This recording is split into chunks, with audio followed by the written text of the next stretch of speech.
Welcome to BBC News School Report, live from Keswick School. The headlines on Thursday, 10th of March 2016. Is sugar affecting our education?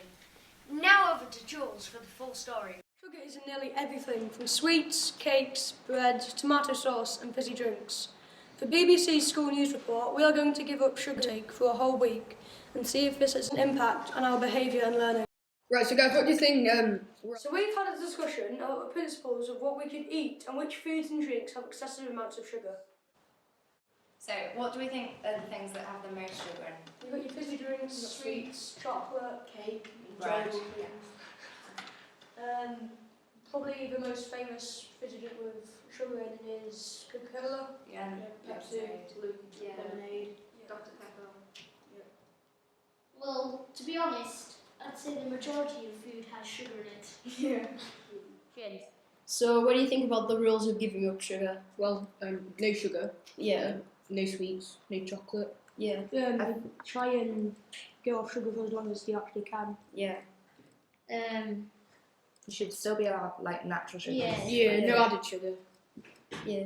Well, like, don't eat stuff with sugar in it. No fizzy drinks and stuff like that. Yeah, Like Coca-Cola. yeah.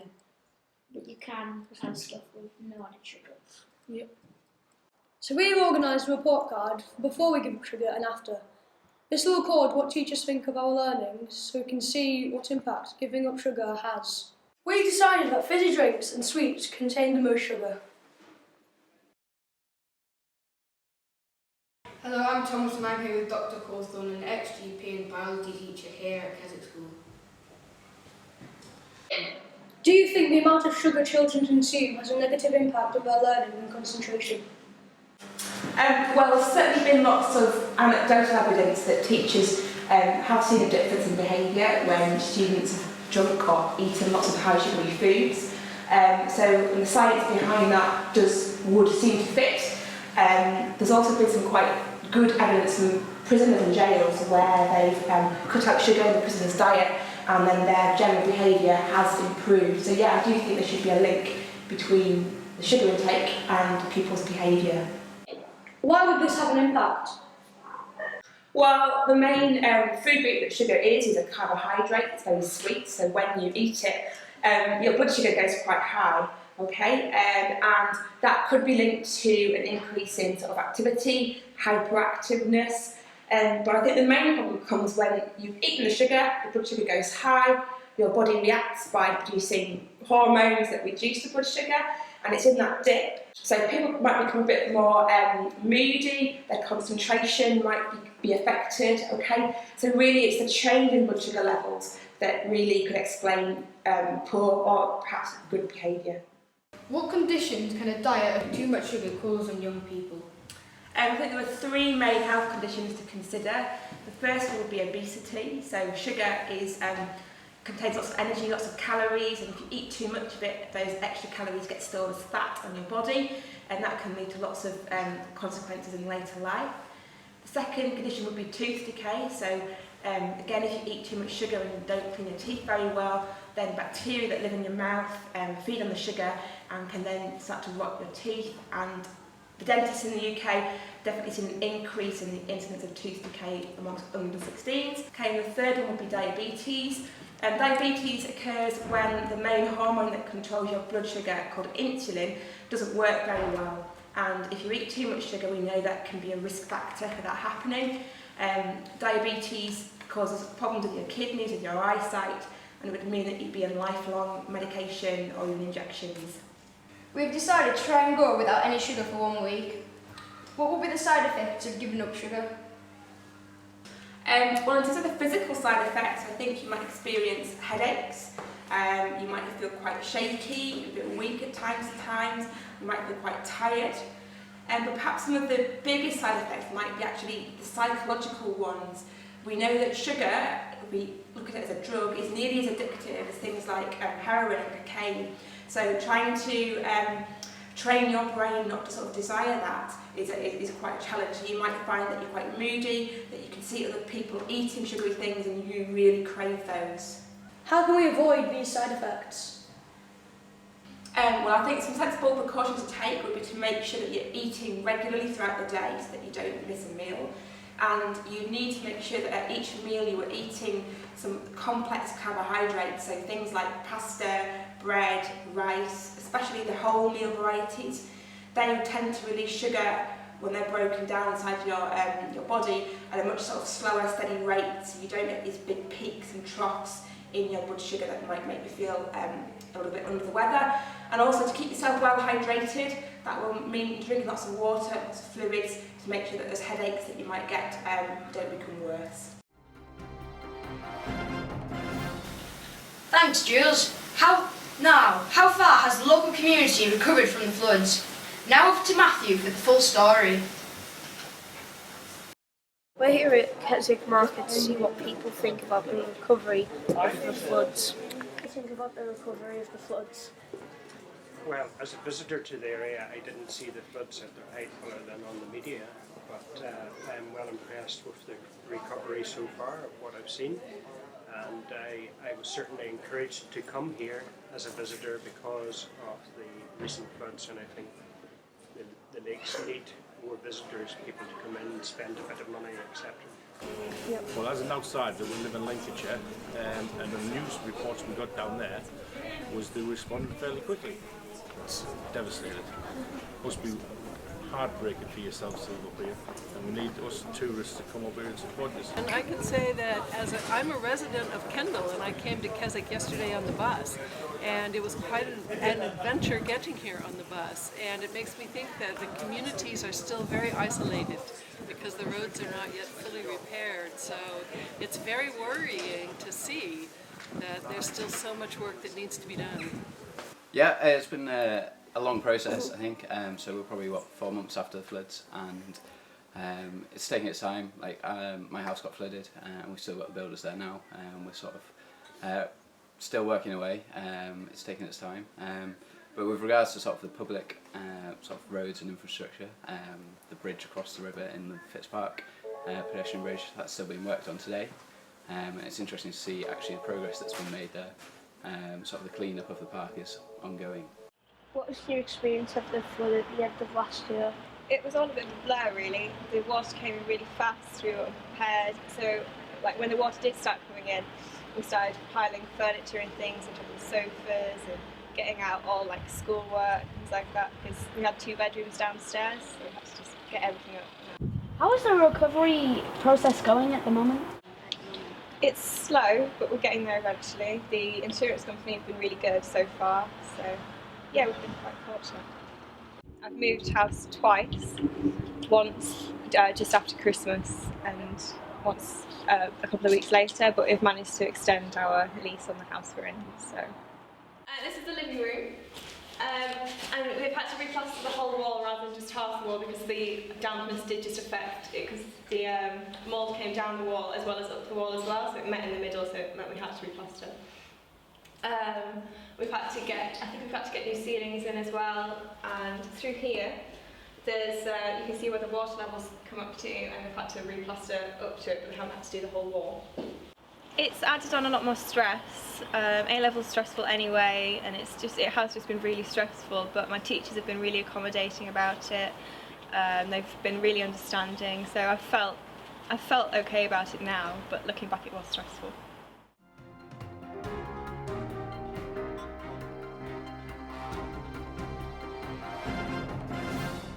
Thank you, Matthew. Now, what are the opinions of the people of Keswick about Britain's referendum? I'm here in Keswick Market to ask people about their opinions on whether we should stay or leave the EU.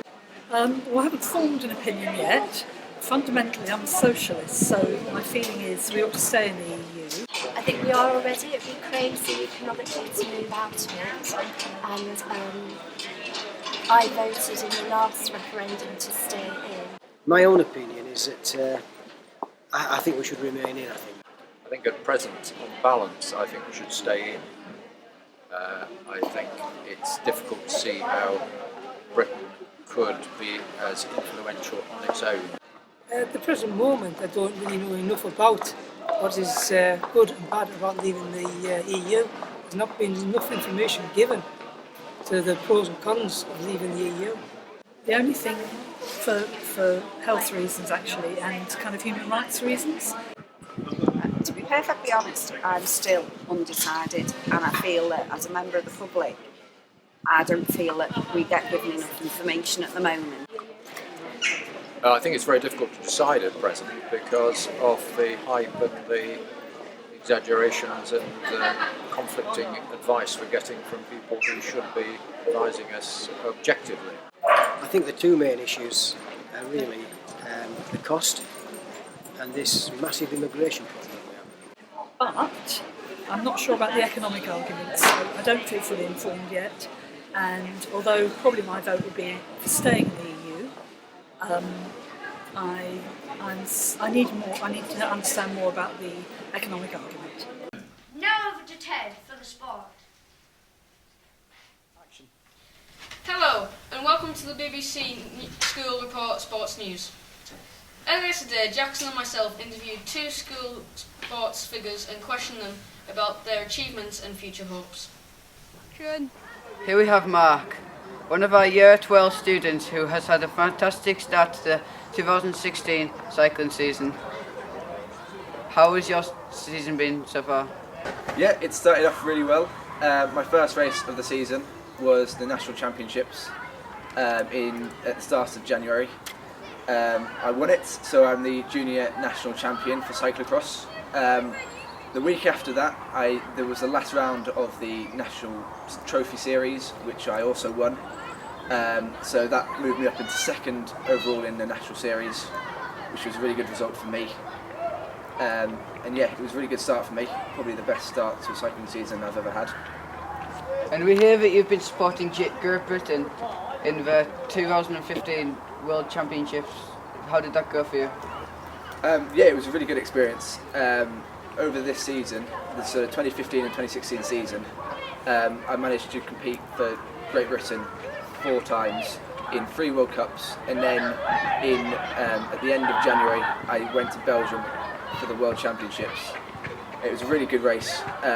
I didn't really get the result I was hoping for, but it was a great experience, and hopefully I'll be able to go next year as well. And how do you train to become so successful in what you do? Yeah, training is probably the hardest part of my entire cycling. I try and train most days, possibly having 1 or 2 kind of days off a week. It might be up to 20 hours a week or 25 hours a week of training, plus a race at the weekend. So yeah, it's a lot of training involved. Do you have a personal trainer or someone who helps you train for your trials and competitions? No, at the moment I'm kind of doing it on my own really. Unlike some of my competition who kind of a lot more serious than me, I actually kind of do it myself, and I kind of try and do a lot of research on the internet, and I've kind of over the years I've built up the knowledge of how to train and what to do. Thank you, Mark. We wish you luck for the future. I've been Jackson, signing off the BBC News Report. Also, our other colleague interviewed 3 Year 11 hockey players on their success in getting into the Durham Pumas squad 3 years in a row. We are now joined by Geordie, Zamfir and Gemma, all county hockey players. I got involved in hockey through school. Yeah, me, and I started going to the hockey club in year 7 and just started from there. I was introduced to it at primary school at about year 3. What positions do you play? I play as a forward. I play centre mid. I play centre mid as well. Would you recommend hockey to other people? Yeah, I would recommend it to other people because it's a really good team sport. I would say that anyone who likes sport, likes to exercise, team sport is a really good thing to do. I think it's a fun and exciting sport and definitely other people should try it. Well done to those girls and their success. Why has Keswick School started to recycle their plastic bottles? About 2 years ago we started to look into how much plastic we throw away as a school, and we estimated that around 12 tonnes of plastic is sent to landfill each year. And we realised that as a school in a national park this wasn't setting a very good example. How did you work out how much plastic was being thrown away? This was quite a messy job. So we collected all the waste from the bins around school and we sorted them into 4 separate categories, and they were food, plastic, metal and paper. And we calculated that over 40% of the waste that we found was actually plastic. What happened next? We approached some local businesses to ask if they would donate any red bins for the school, and we were very lucky that Pickthall's, Coach Hires, Sellafield and Mitty Waste Solutions very generously donated us some. How was information being passed on to the students? We carried out some assemblies, we had some posters put up around school, we had a couple of competitions set up, and we had people positioned by different bins around the school handing out some free sweets, just to try and get people going into the scheme. So what's next? Well, after the success of the campaign, we decided to set up Keswick School Environmental Action Group, where we're hoping to tackle other issues such as habitat conservation and sustainable food production. And we've also been nominated for a Green Apple Award, so watch this space. Right, so if you'd just like to introduce yourselves. My name's Graham Mackenzie Netherwood and I'm the Energy and Sustainability Manager for Mighty PLC. And my name's Hayley Kerr. I'm a sub-project manager for Sellafield and I'm also a parent governor at Keswick School. And would like to just say why you donated the bins to us. Well, should we go from the start? Yeah, I was at an openers meeting where we found out that there was a group of students and a couple of members of staff who were trying to promote a recycling campaign in school, and the issue was around funding the bins and the requirements to support the school. And I was asked if I could go away and speak to people at Sellafield to see if it was something that Sellafield would be interested in supporting. Because Sellafield don't do their own recycling, they subcontract out to Mighty. I was given a point of contact at Mighty, and then Graham took over for the supply of the bins. Okay. Just to explain a bit about Mighty, we're an outsourcing company who employ about 70,000 people in the UK. And we work on the Sellafield site and we provide catering, cleaning, security, and also recycling and waste movement. And when we found out about this programme, it just really appealed to us. We're a very sustainable company, and so we decided to help Keswick School out by donating the bins they needed for the plastic bottles, and it was a pleasure to do so. And how do you feel about what you've seen today on the tour of the school? I'm really impressed. I've enjoyed the tour. I came on the walk around before we started the recycling scheme. I've seen a big difference in the volume of waste in the general bins. Now it's dramatically reduced because obviously everybody started using the plastic recycling. And yeah, I'm delighted with how fast we've sort of progressed since we've got Mighty on board. Okay. Well, from my point of view, it's great to see all the students taking such an active involvement in what's a great sustainability drive. It's excellent to see where the bins have been placed. It's excellent to see, in the main bin, how much has been collected in such a short space of time. So, excellent, and it's a nice day for it as well. Yeah. Thanks very much. Yeah, it's a great interview. Thank you. And thanks to Sue and all the pupils for giving us the opportunity. Thank you. And thanks for watching. Looking forward to next year's BBC News School Report.